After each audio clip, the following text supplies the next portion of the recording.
Welcome to Barchart's Market and Close. I'm your host, John Rowland. On today's show, will coffee bean prices be a bitter cup for Starbucks? The DOJ wants to break up Google. Buy, sell, or hold. Natural gas prices are up 17% since the beginning of November, and that's off from a 30% peak from just a few days ago. But that's not the only natural gas asset that is appreciated as winter approaches. MicroStrategy continues to defy logic. Is there a lesson to be learned to look before you leap? And all that plus your questions, and to help me with today's show is my co-host, Mr. X, Thomas. Hello, Thomas. Hello, John. How's it going? It's Friday. Woo! Monday, Friday. I'm excited. Been a busy week, so I am looking forward to Turkey Day next week, John. Chance to kick back, stuff my belly, some good food. How about you? I am looking forward to getting stuffed myself. Are you gonna have a turducken, or are you just gonna do it with a traditional turkey? I think we're gonna do a smoked ham this year, John. Yeah. Very nice. Okay. Quick response to Rich, who asked if I'm a billionaire yet from my Bitcoin holdings. Not yet, Rich. I've got my eyes on the 100,000. I'm having a private $100,000 watch party over here, so I'll mention that if it happens during the show. All right. So just a quick reminder for everyone watching on our website. If you want to ask a question, just click Ask a Question in orange at the top right. If you're watching on YouTube, go ahead and ask those questions directly in the chat. And also, we're going to make an important scheduling announcement at the end. So it's going to affect the next couple of weeks. So make sure you stick around for that. All right, John, let's jump in. We got a lot to cover today. So, John, I'm a huge coffee drinker. Me too. And I always start my day with a couple cups. Unfortunately for me, you and other coffee lovers, the price of Arabica coffee, that's the good stuff. That we're not drinking that junk called Robusta. We're drinking Arabica coffee. John, it hit its highest price in 13 years, and as you can see on this chart, closing in on its highest price since 1997. So, John, the question is global productivity about to fall off a cliff? So, since people can't stay awake anymore, I don't know. I mean, this is kind of scary. I mean, you look at. There was a news story that we put up in our page today, basically saying that, there's a lot of production that could be disrupted in the near term. And what is kind of interesting, though, in terms of price of coffee is, the price has gotten up there. I mean, let's go back to your chart here, on a historical basis. But the big difference between like when we peaked last time in 2013 is that demand is up on average about 3.5% every year. And in the last 2 years, it's up about 5%. In a new market, China, we've seen demand go up about 15%, or consumption go up about 15%. So, these might be short-lived events, but the problem is that the demand is a lot stronger. So, So I was kind of thinking, I was curious, Thomas. I was thinking, what impact would this have, let's say, for instance, for a company like Starbucks, right? I mean, they buy beans and they grind them and they sell them to us. And, is this going to have an impact on their bottom line? Now, certainly the beans that we're drinking today are not the beans that they bought today as well. They probably bought their beans, 6 months ago. So we look at this chart here and we can see that, of recent, we're kind of in this range bound, let's say upward sloping channel. We're kind of near the upper end of that channel. So, I was thinking that, I just did a little homework on this one. And, in their last report, they said that same store sales in the U.S. were down 6%. China, which is a $3 billion market for them, year over year was down 8% and 14% quarter over quarter.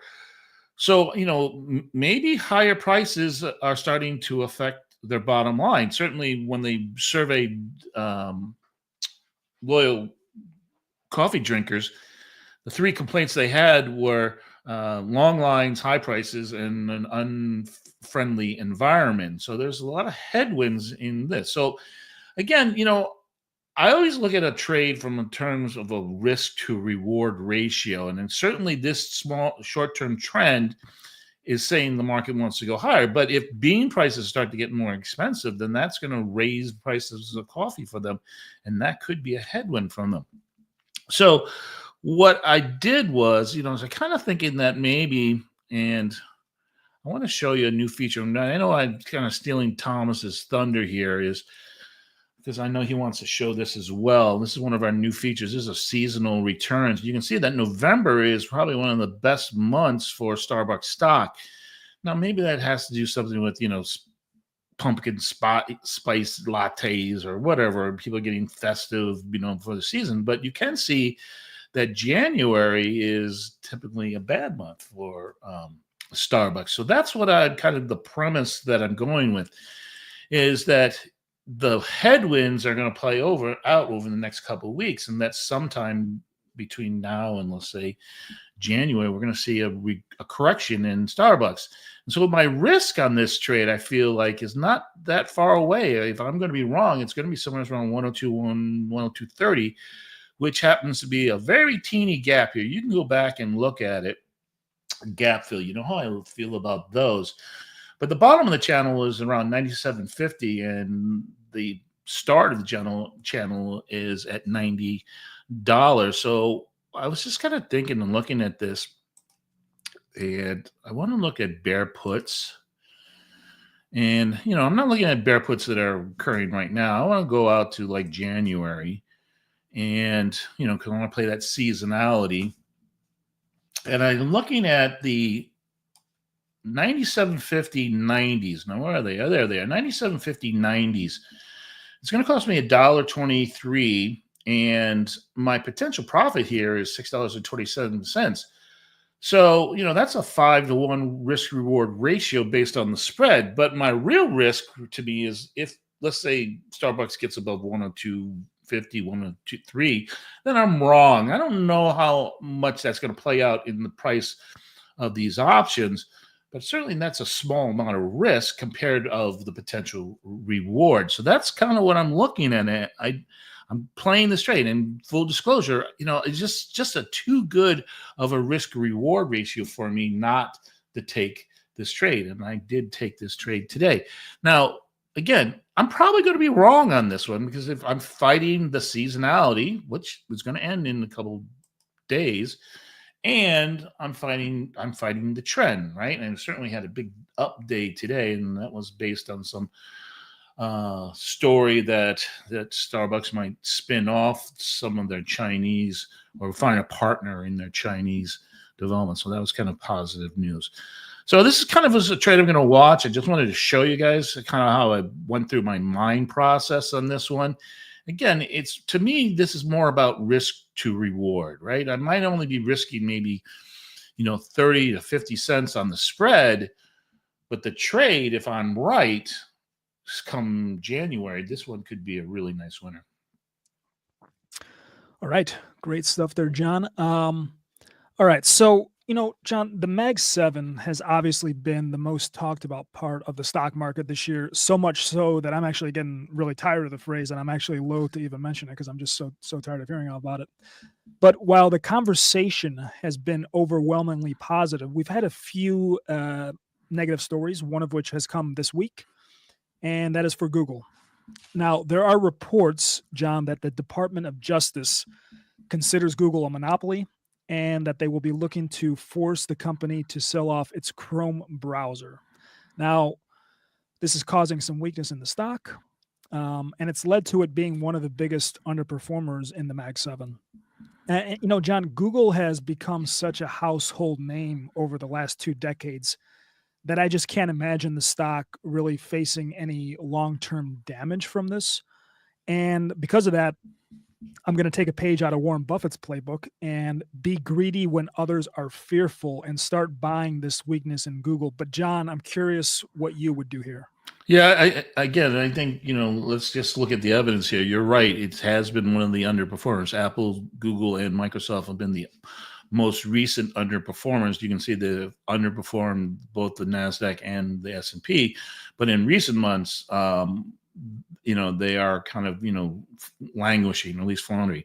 But let's be honest here, though. The DOJ says that they have been found guilty of monopolistic behaviors, right? And that their wish list of recommendations, the one was the harshest, was to break it up, and to move Chrome out of the Google environment. But one of the ones that I think is more probable in terms of what might happen is a precedence. If you could look at, let's say, what happened with Microsoft. And so that would be that they would make that Apple would not be able to pay for putting Chrome as the default on, certain companies' apps or applications. And the one that comes to mind is Apple, right? They pay Apple $20 billion a year to have that strategic advantage. So I really think that the one that we should really be talking about is really Apple, because if that is the verdict that comes down, Apple is going to be $20 billion of basically bribe money. It's going to be gone from them. But let's look at this chart as of Google. And so what I want to do here is I want to change this chart here for Google. I want to go to my weekly chart. And this is kind of funny. I was looking at this, drawing this. And Thomas, does this look like T-Rex? Yeah, it does. Or it looks like a sock puppet, actually, John. Yeah, just no legs and arms, right? Anyway, so this is a weekly chart, and these are Bollinger Bands that are kind of, constricting, or you can see how price is kind of in that range. This blue and black line is a 40-week moving average, which really represents a 200-day moving average. 40-week versus a 200-day in reference, right? So, we got Bollinger Bands are narrowing. We're falling back towards, let's say, the 200-day moving average or the 40-day moving average. One is a simple, and the other one is more of a exponential. And so we're coming back into an area of what I would consider potential support. Now, if we drop down to a daily chart and we change our template back to our typical 2050 and 200, you can see how it is underperforming the S&P. And we are below the 50-day. That is kind of bad, right? But we are still above the 200-day.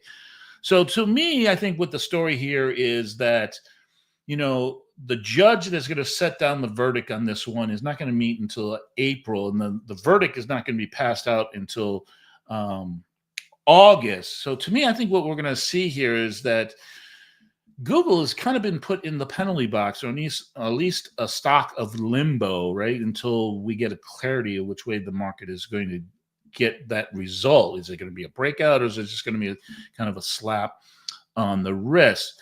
So I think the trade here, Thomas, is not neither to buy or sell, is to maybe trade the strangle. In other words, I think the market's kind of gets stuck in this box again, right? Somewhere between, let's say, on the high end of 175 and the low end of 155. So if we go to, let's say, Google, and the court is not going to meet until April, and we look at, let's say, where are they here? Strangles and straddles. We're going to do a short strangle, and we're going to go out to, let's go to March, right? Well, let's just assume that Google just doesn't do anything until we get clarity. Well, look at here. So 175, 115, 155 strangle, where you're going to pick up $12. That's almost 7.5% of the value of the stock. Now that's 3 months out. You're getting about 2 to 2.5% return on your money over just those months. So that's a pretty good return on this one. Your downside risk is 142. Your upside risk is 187. I think I would take that risk, again, in a risk reward ratio basis, because I don't think Google's going to do much. Now, if they do break up Google, Barron's in an article today says that it's worth something like 260.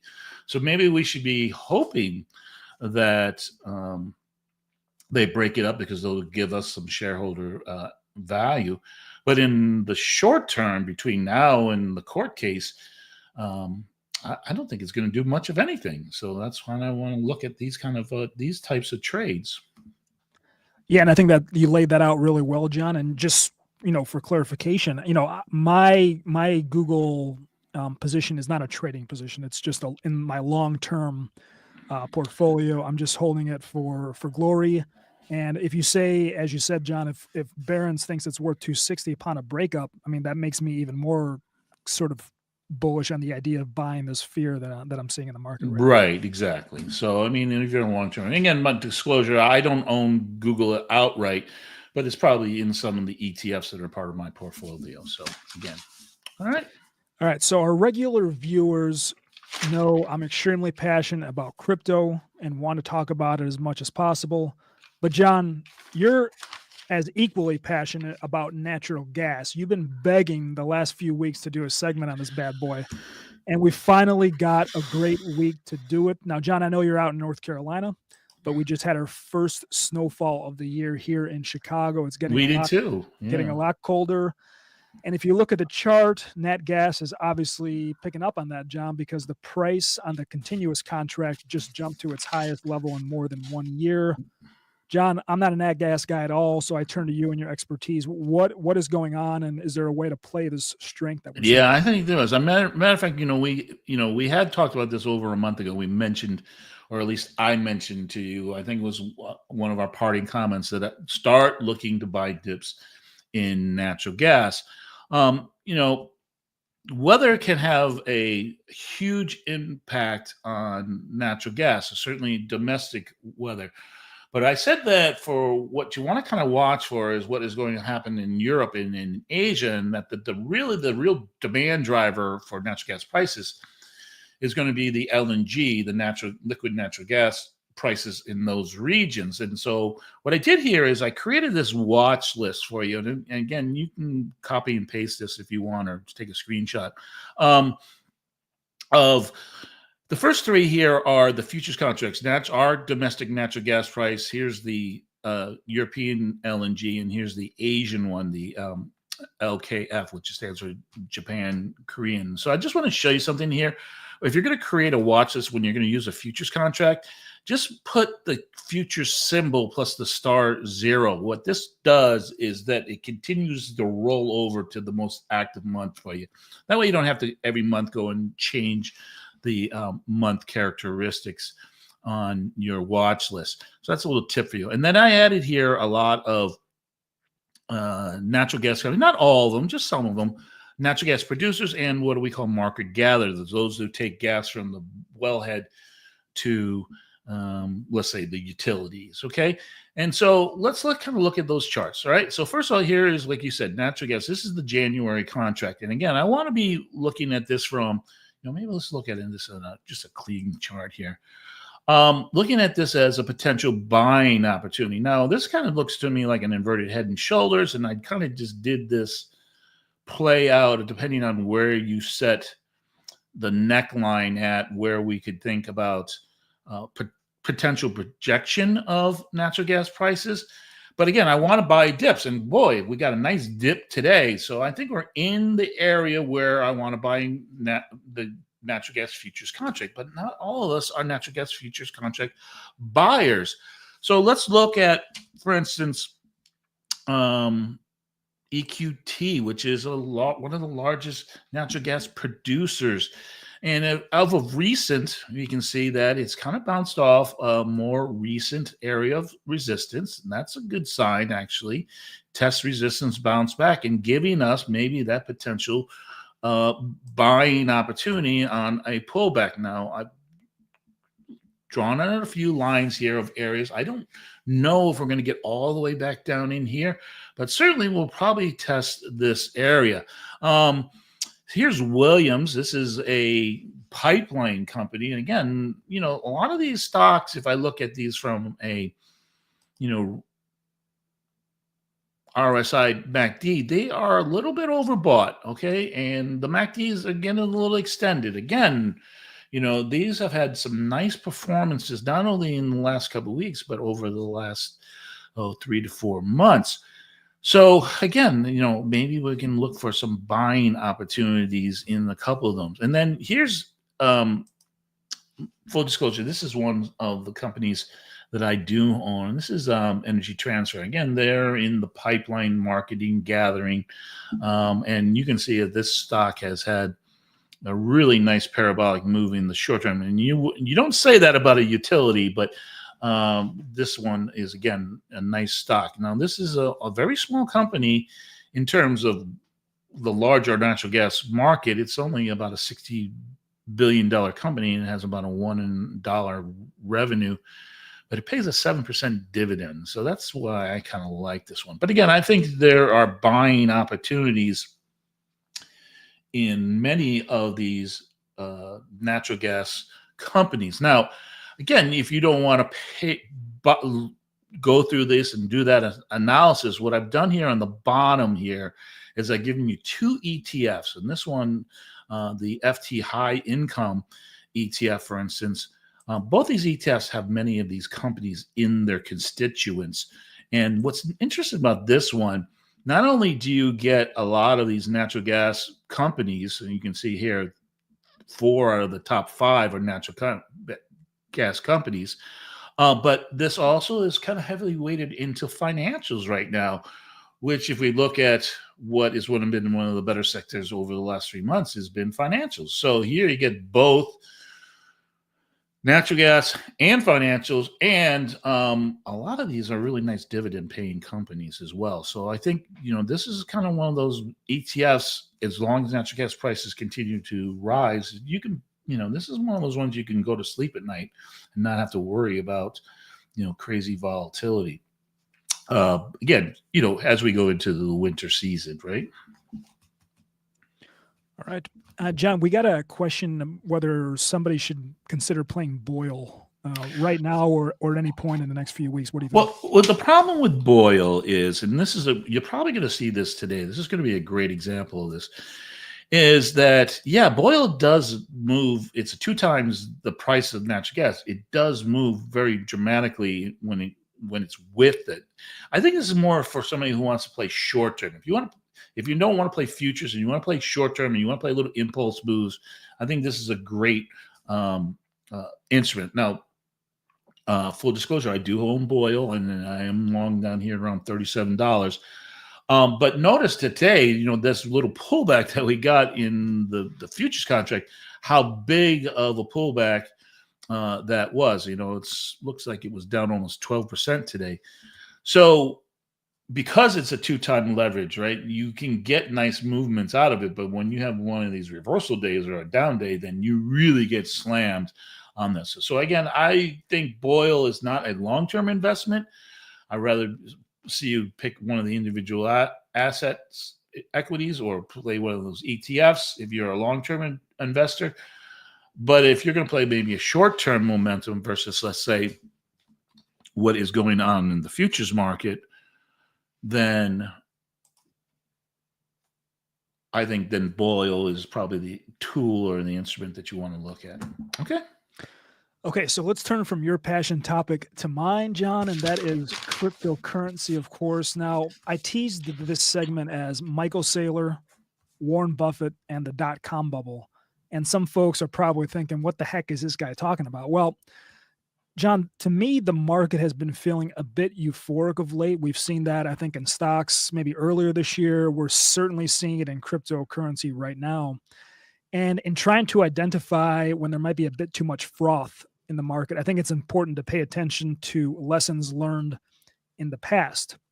So there's this thing called the Saylor Buffett ratio, which measures the performance of MicroStrategy against Berkshire Hathaway. And as it so happens, John, MicroStrategy is now outperforming Berkshire Hathaway by the largest margin since the dot-com bubble. Now, full disclosure, it did end up going a lot higher in the dot-com bubble, so I'm not suggesting that people go into a full panic at seeing this. But, John, does this make you nervous at all? Yeah, I mean, this is just defies logic for me. So this is not an indictment on MicroStrategy. Again, I want to be very clear about that. But what to me here, I think is a kind of a learning lesson here in terms of what are you getting for MicroStrategy. And so,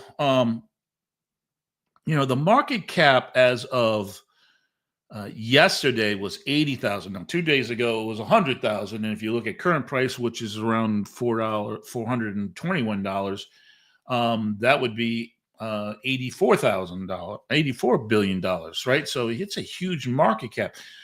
They owned 330,000 bitcoins, and if you do that at, let's say, 100,000, which is pick a nice round number, that would be about a $33 billion valuation for the coins. So what you're looking at here is if you are buying MicroStrategy as a proxy for Bitcoin, you are actually paying a 2 to 2.5 times premium for those coins based on the stock value. Now that 50 to 60 billion dollars that you're actually paying more for the price of the stock, that's a huge amount of money, right? And so here's kind of what my thought here is that, if I look at something like market cap and I look at, let's say, 50 billion to, let's say, 70 billion, which would be the kind of the range where MicroStrategy has been that excess part of the price of the stock since, just this week. And we look at this in terms of, well, here's alphabetical order here in terms of like, look at all these great companies for that amount of money, or that, that market cap, right? There's a lot of great companies here. Now, the one that's right here at the top, Autodesk, this is a computer services software company, right? And, it's a $300 stock, right? And that's kind of about the premium that we're seeing between, let's say, the value of the Bitcoins and the value of the stock. And, it's making about $5.40 per share, where MicroStrategy is not making any money, right? So there is value in something like that. So I think the lesson here, Thomas, is that, when you go to trade one of these high flyers, right, you got to make sure that you're getting what you want, right? And that maybe there might be a better alternative to you, right? And certainly I think something we're going to talk about in this little next segment is that if I want to buy Bitcoin, I certainly would probably just buy a Bitcoin, it's outright, or a Bitcoin ETF. And I would probably stay away from this. Now, it doesn't mean that MicroStrategy can't go higher. And certainly, Michael Saylor is I think he's a genius, because he continues to sell stock. He continues to sell shares, diluting shareholder equity. And then he takes that money and buys more Bitcoins. He just did a deal this week on Tuesday where he sold $2.6 billion in convertible bonds. So that's another $2.6 billion that he's got to buy Bitcoin. But those were priced at a value of 55% of closing range on Tuesday. And so what I did was I just did this number here, Thomas. This is kind of interesting. And you can take it what it's worth. So the 163 is about what Bitcoin is worth, the Bitcoins is worth in a stock price at MicroStrategy. And if you took at that 55% premium based on Tuesday's close, you get 666. Now you can just take that as it is. I don't know what that means. I just think that was kind of a weird number. All right, brother. I know you got a better idea for if you want to get into crypto. Yeah, I mean, listen, I don't have a dog in this fight. I unfortunately, and very, very sad to say, I don't own MicroStrategy. The only thing I will comment on is, during the last crypto bull run, MicroStrategy ended up trading at a 6 times net asset value. So if it's trading at about 3 times right now, there still could be a lot of room left to run. And also, as you pointed out, John, Saylor is showing no signs of stopping his strategy of continuing to accumulate as much Bitcoin as possible. But every time he accumulates, he dilutes the shareholder value, doesn't he? He does. And the thing about cryptocurrency is it can get extremely euphoric. Like what we're seeing right now is nothing compared to what it can be. So yes, the valuation could come to a point where it just makes absolutely no sense whatsoever, John. that can go higher and higher and higher. So as a trading vehicle, this could make sense, but just realize that at some point the bill is going to come due. So on Yeah. that point, I agree with you, John. Tradable, maybe not investable. Maybe that would be a better way to say that. And Right? just one of our viewers, he says that there was no Bitcoin in 2000, so it's completely different. So I agree that there was no Bitcoin. However, I just want to say there's a phrase I love to throw out there, John, and that is the famous last words, the four most dangerous words in investing. This time is different. So just beware of that. Well, let me just say one more thing, Thomas. Let's just go back in terms about investing, right? Think about what I just showed you in ET, right? Energy transfer. That was less than a $20 stock, right? And so here you're paying almost a $300 premium for the stock of MicroStrategy. So for that $300 for just buying one share of MicroStrategy, you could buy up to, was that 20 times plus, right? Or right, 20 times what you could buy in energy transfer, plus pick up a nice 7% dividend.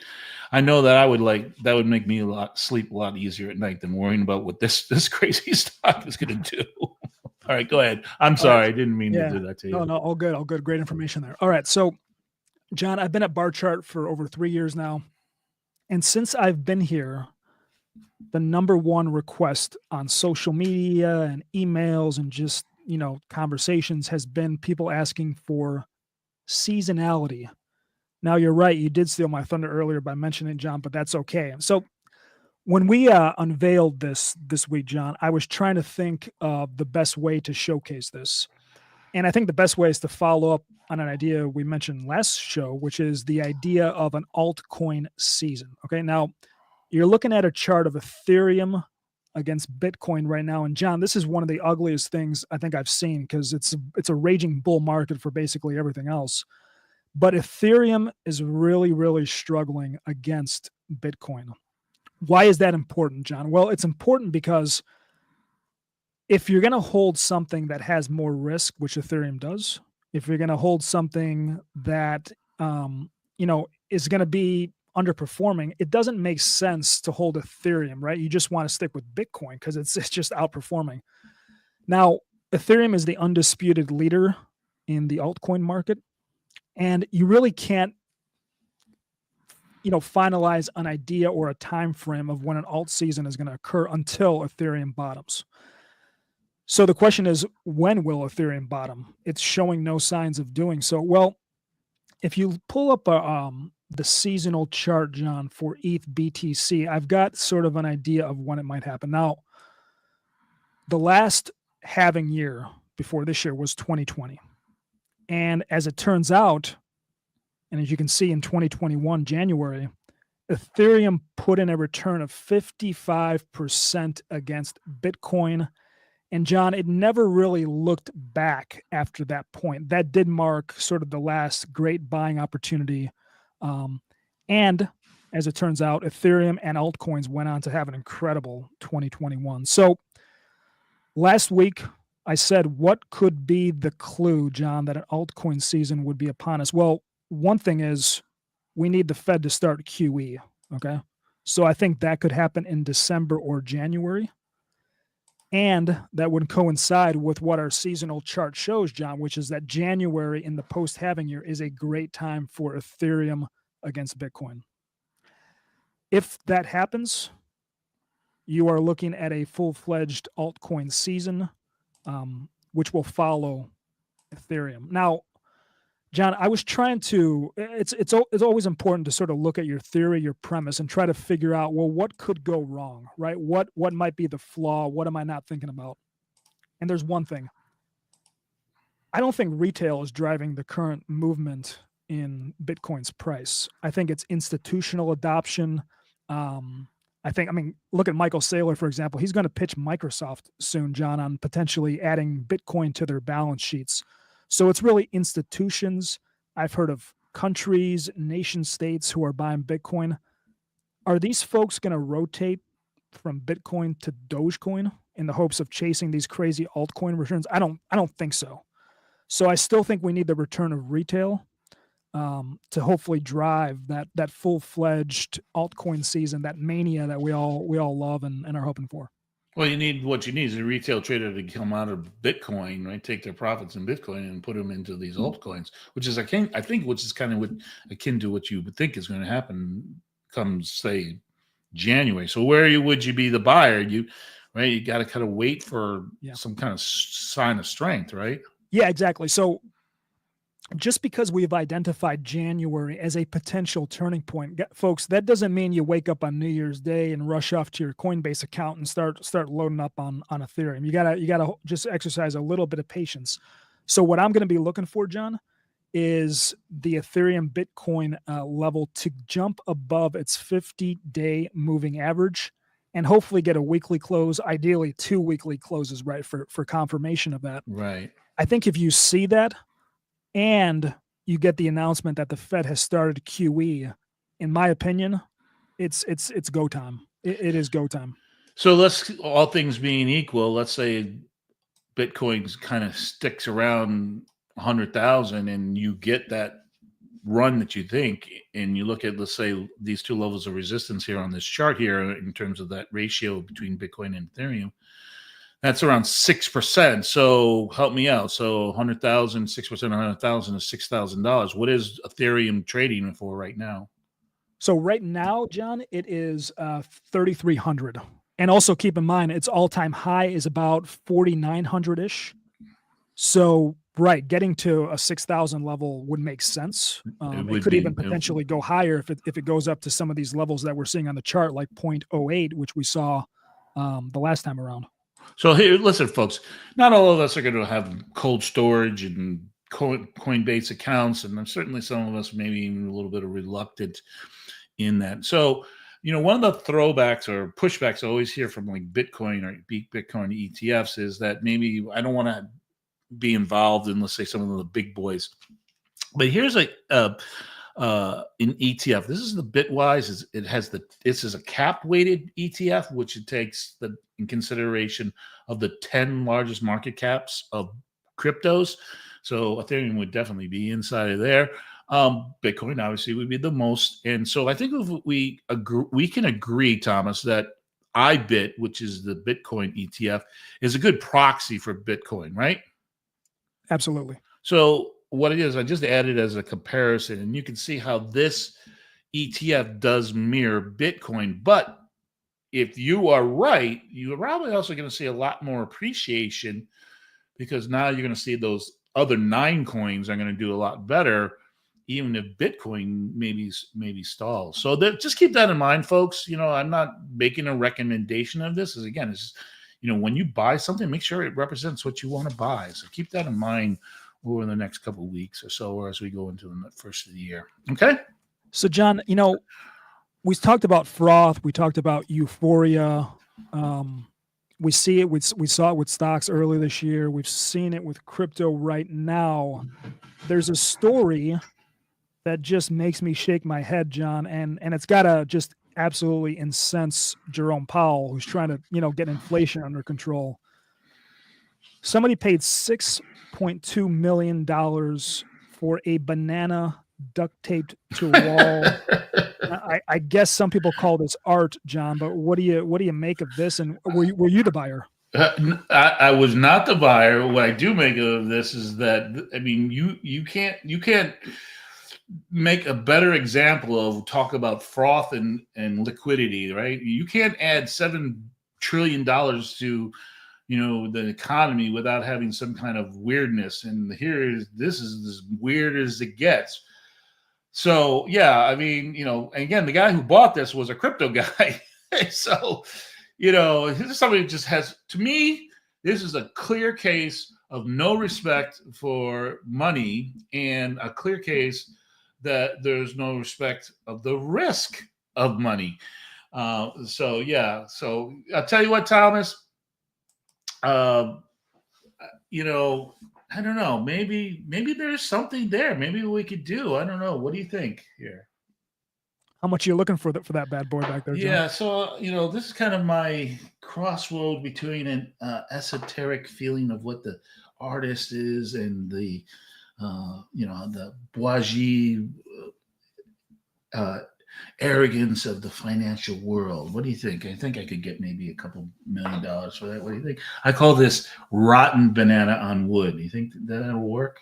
Tell you what, I'll give you one Dogecoin today, John, and I promise you it's going to go to the levels that you want it to. How does that work? I'll tell you what, I'll do it on Bitcoin. How about that? I'll do an auction on Bitcoin for that. I was thinking about, so the guy who bought the banana, his name is Justin Soon. He's the founder of Tron. He's a very wealthy man. I was trying to think of what his angle was, John, because there's no way he's going to keep that hanging on his wall when it's rotting and all that stuff. He said he was going to eat it or something. I think it's clearly just a marketing stunt. He gets his name in the media. He gets his crypto platform in the media. It's 6.2 million, which he makes probably in an hour. So he bought some other art though. He bought like some painting for like $12 million and some sculpture for like, $20 million. So the guy just got more money than he knows what to do with it, right?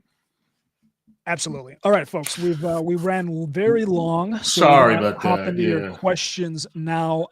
Before we do that, I just want to give you guys a quick announcement. Next week is Thanksgiving, so we're going to be off. And then the following week, our show is going to be on Thursday, December 5th at 6 p.m. Central. You'll see it up on the website immediately after the show. So if you forget, just go there and reference it. But we will be back Thursday, December 5th, 6 p.m. Central.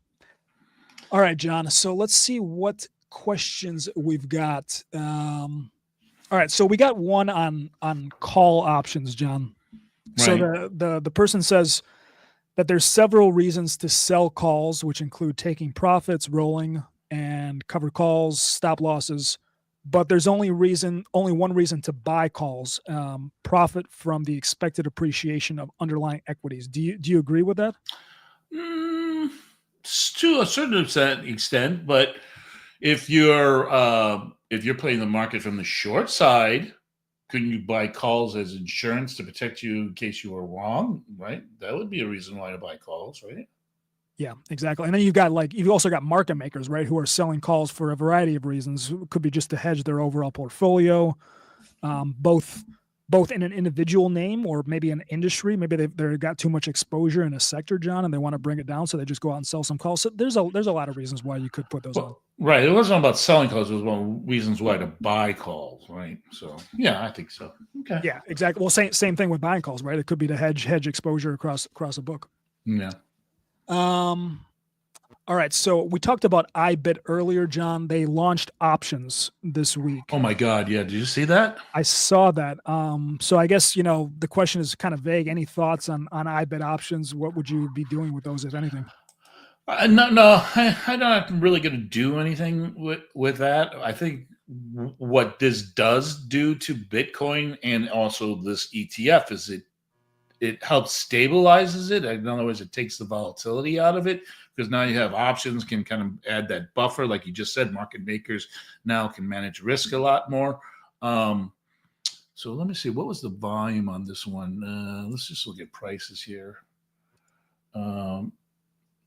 Yeah, so let's see. I want to just come up here and look at volume on this one. Yeah, I mean, it was amazing amount of volume. Am I looking at the right one? Yeah, for some reason the volume didn't come up today. But I thought it was like 20 million traded in the first day or something crazy like that. Did you see the number on that one? So yeah, I don't remember the exact number. I did pull this up, and I was kind of looking at the implied volatility, and it's just really, really high. So, in terms of strategies, I'm not going to buy calls in iBit right now because I don't want to pay that just explosive IV. Right. Now, what I might do, John, is, and this is similar to strategies I've talked about before with Bitcoin miners, which is buying out of the money, long dated call option spreads. Okay. So maybe you could buy, like, if you thought this was going to go to 100. So John, if you pull up the January 2026 option chain and then put change near the money to all. And then if you go down the chain, you'll see that this goes out to 100. So maybe I'm really bullish on Bitcoin this cycle, John. Maybe I try to put on like a 90-100 call spread for a few pennies. You can put a limit order out there, just see if it gets hit. Maybe it does, maybe it doesn't. But that's really the only thing I would be looking to do right now, John. I would not be paying the volatility on a straight call option. I would be buying it, right, for sure. Buying If I own Bitcoin, that would be a great way to lock in some profits, though, right? You can sell some calls up out of the money calls. But again, I think what is more about this is actually gonna bring the volatility down to the Bitcoin itself, right? Because now options can add to that buffer to it. So that's what I think you should watch for over the next 6 or 8 to 9 months as these option positions start to grow. We got a question. How much is Barchart Premium a month? So it's Barchart Premier is $29.95 a month, or it's $199 if you pay for the full year ahead of time. And we've got a membership comparison page that you can go and check out and compare kind of what you're getting with Premier versus Plus. Yeah, just remember that if you buy a yearly subscription, it knocks it down to like $16.60. When you think about that, that's like 3 cups of coffee at Starbucks, right? Yeah, might only be 2 today with these prices that we're seeing. Yeah, exactly. So, any issues with Amazon, John? Kind of a vague question. I have not heard anything specifically. No, I haven't heard anything. What have you heard? Tell us, please. Well, the only thing I know of is Jeff Bezos has been unloading a ton of shares. Yeah, I think he's now sold maybe 12.5 billion total this year alone, John. And it's funny, like there was this idea of a $200 price lid. It seemed like Bezos kept selling only if the price was 200 or above. Right. And now the price is 197. So it's almost like his continued sales are not letting the share price appreciate beyond the 200 level. Yeah, we talked about this, that it just keeps adding supply to the market, right? So just curious here, what is this looking like? I looked at this before. Actually, we did look at this, is how this broke out. It actually gave us a nice breakout, and now it's falling back in. So under kind of technical analysis, when you break out of a range and you then fall back in the range, there's a high probability you're going to fall back to at least the middle of the range, or maybe even to the bottom end of the range. And that would put us closer to the 50-day or the 200-day, which would be, in this case, looks like around 193, 185-ish area. And I know that's not a lot for a $200 stock, but I think, again, what was happening with Google is here, maybe this stock, again, is one of those stocks that a lot of money is rotating out of the Mag 7 that had been driving the market and now is being dispersed into other sectors. And so maybe what we might see with this one is a little bit more sideways to consolidation for a while. John, any thoughts on an ETF? The symbol is FFTY. I have never heard of this. I just looked it up. It's the Investors Business Daily 50 Index tracking ETF. No, I mean, I can give you just we can go through a weekly chart here and then go down to a daily and kind of get a sense of it, right? So, nice little, looks like, a nice recent bottom, right? Broken out of a downtrend. A series of higher highs and higher lows, and just broke out of those higher highs and has gotten above this level of resistance. You got a little bit of a resistance right here, which is this gap. Looks like we came and just touched it. Again, how I love gap fills. Boom, right there. Again, a little bit more resistance here. So probably maybe let's just again this on terms of not overly overbought on the RSI. MACD, certainly nice, strong momentum. So a lot of positives to this one. Again, go to the daily, maybe not. That was not the daily. We looked at this. Let's look at weekly first. So not overbought, but on the daily, you're getting close to maybe getting a little toppy up here. So again, maybe again, another stock or an example of a lot of markets has had a lot of momentum in a very short period of time, and that maybe what we need is a little consolidation before we break out to the next level. And we are getting into Santa Claus season, so that might occur sometime in December, right?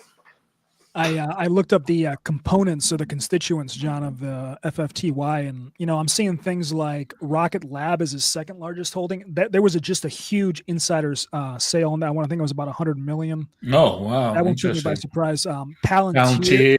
is the Yeah. fifth, and that one, listen, a hat tip to Palantir. It's had one hell of a year, John. But man, I'm just wondering, is the steam going to run out of that one at some point? Because It looks like it's kind of equal weight too, which is nice. I don't like it when they're, heavily weighted, right? Yeah. Sprouts is just a new, this is kind of this new age, clean living, grocery store. Lemon Healthcare, right? Him and hers, right? There's some interesting things with this one, him and hers. If the FDA changes their idea that these weight loss drugs are not in short supplies, that will be bad for him and hers. But if they continue to classify them as in short supply, so that there's these what they call compound pharmacies will be allowed to thrive. Dave is a new app that kind of gives you short-term lending. I think it's a very fascinating idea. But then you get like old school. Powell Industries is a company that literally makes valves and gauges and all these kind of little pieces of equipment that are used in refinery and the whole AI powers the data centers, right? All the air conditioning pieces and all kinds of kind of crazy stuff. So get a mixed bag of different companies on that one. Great point here on FFTY, John, which is the volume is not like amazing for an ETF. I mean, it's only trading average volume 114,000 shares, so that's about 3.5 million worth of volume every day. It's kind of weak for an ETF, John. Yeah. And full disclosure, the only two ETFs I have in my portfolio are SPY and IWM. I mean, I like to keep it pretty simple. I mean, so I would never. Let me put it to you like this, John. I would never trade in my SPY for FFTY. I also noticed that in the world of ETFs, it's not that bad, but it is on the high end of management fees. Usually they're in like the 0.4 to 0.6 range. So something to keep in mind. Sorry, John. We got a question on MicroStrategy. They came late to the show. So Arch, just go back. The recording will be up on the website. We did a whole segment on MicroStrategy and we laid out John's thoughts on that. So definitely check that out. All right, John, you're going to like this question because we discussed it in the practice run yesterday, which is the island top reversal in the S&P 500. Do you have any comments on gap close behavior? Yeah, it closed the gap, and I think it actually is gotten above it. So we Thomas will agree to this, is that we talked about this, how all these funky candles, it felt like it was going to fill the gap and then fall back off, and it didn't. And this is a bullish candle, that's a bullish candle, that's a bullish candle, and that's a bullish candle. So what looked like was setting up to an island reversal now is starting to feel like is giving us a kind of a springboard board, right, to take out all-time highs. Again, I cannot be bearish on the market until we break below this low, this 585 level. And we are coming into a seasonality again. I mean, let's talk about seasonal returns. We are coming into a seasonality of, from November to December, where, we do see the market outperform something called the Santa Claus rally. Maybe we'll do that when we come back from our Thanksgiving break, Thomas. Okay. So listen, I'm going to cut us off because we are running a little late here, Thomas. And again, folks, we do appreciate your questions, and send them to support at barchart.com. Excuse me, market on close at barchart.com, and we'll try to get to those for you next time we meet. But until we meet in, was it 2 weeks, right, Thomas? We do have Thanksgiving. And so on behalf of Thomas and myself, we appreciate you guys being part of this process. It couldn't happen without you. We appreciate your participation. And so from our family, the Barchart family, to your family, we want to make sure that you guys have a health, safe, and happy Thanksgiving. So we're going to take a couple of weeks off, and we'll see you guys until then. And so until next time, Thomas, best of health, manage your risk, and the good of all trading.